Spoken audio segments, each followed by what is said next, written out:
Let's talk about the time management matrix, which is one of the best tools I know for really getting a grip on your time. But before we dive in, let me ask you a quick question. You know that feeling, right? You're just running around all day, your to-do list is a monster, you're putting out one fire after another, and then at the end of the day, you just collapse, totally exhausted.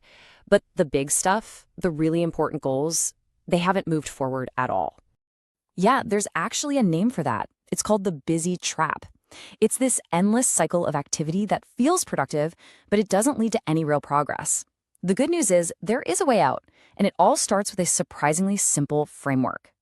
So what we're going to do is walk through a framework for focus, one that was developed by the legendary Stephen Covey.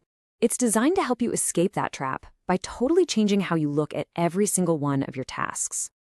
Because at the end of the day, here's what it's all about. Real-time management isn't about cramming more stuff into your day. It's about doing the right stuff.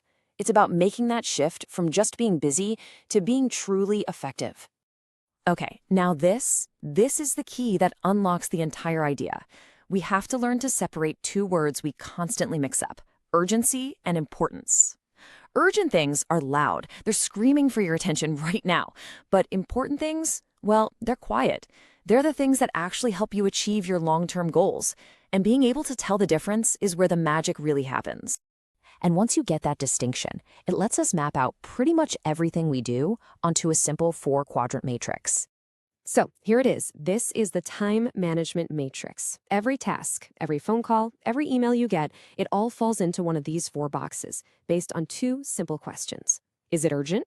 And is it important? Let's break down what each one means. All right, first up, quadrant I. This is for things that are both urgent and important. Think of this as firefighter mode. It's your crises, your major problems, like a server crashing or a huge project deadline that's due today. You obviously have to deal with this stuff, but if you live here all the time, it's a one-way ticket to stress and burnout. Now, quadrant II, this is where the magic happens. This is for tasks that are important, but not urgent. This is the zone of quality and true leadership. It's where you do your strategic planning, your relationship building, your training, all the stuff that actually prevents those fires in quadrant I from starting in the first place. This is where effectiveness is born. And it's no surprise that Stephen Covey himself called this the most valuable quadrant. Why? Because every minute you spend here pays you back tenfold. You're not just solving today's problems, you're preventing tomorrow's. Okay, on to quadrant III. This one is sneaky. It's for tasks that are urgent but not important. I call this the quadrant of deception. These are all the interruptions, the pointless meetings, the emails that feel like they need an immediate response, but they don't actually get you any closer to your goals. This quadrant is the heart of the busy trap. And finally, we've got quadrant IV, not urgent and not important. Let's be honest, this is the quadrant of waste. It's the mindless scrolling on social media, the busy work, the stuff that just kills time. The goal here is pretty simple. Avoid it. These things don't just add zero value, they actively suck away your energy.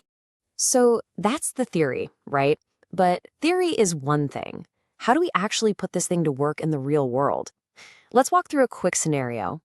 So imagine a department that's always behind on its monthly reports. The reactive team is living in quadrant I, right? They're always scrambling at the last minute to fix broken data queries. They're also getting pulled into quadrant III, sitting in meetings that go nowhere. But a proactive team using this matrix invests its time in quadrant II.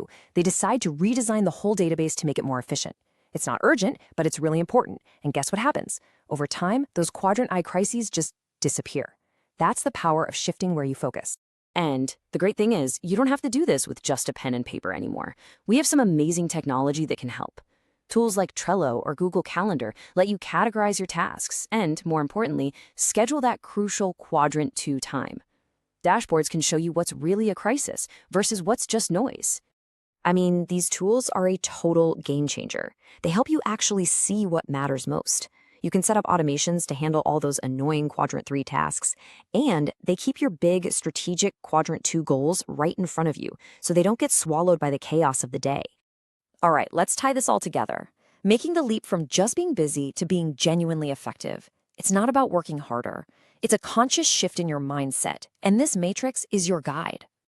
Look, if there's only one thing you remember from all of this, let it be this right here. The goal isn't to get rid of quadrant I completely. Crises are always going to happen. The real goal is to shrink quadrant I by spending way more time in quadrant 2. The more you plan and prevent, the fewer fires you'll have to fight. So I'll leave you with a little challenge. Pull up your to-do list right now. Find one quadrant I task, something urgent that's probably stressing you out. But then, find one quadrant 2 task, something important but not urgent that you could schedule this week to make your life easier down the road. That's it. That's the first step on the path from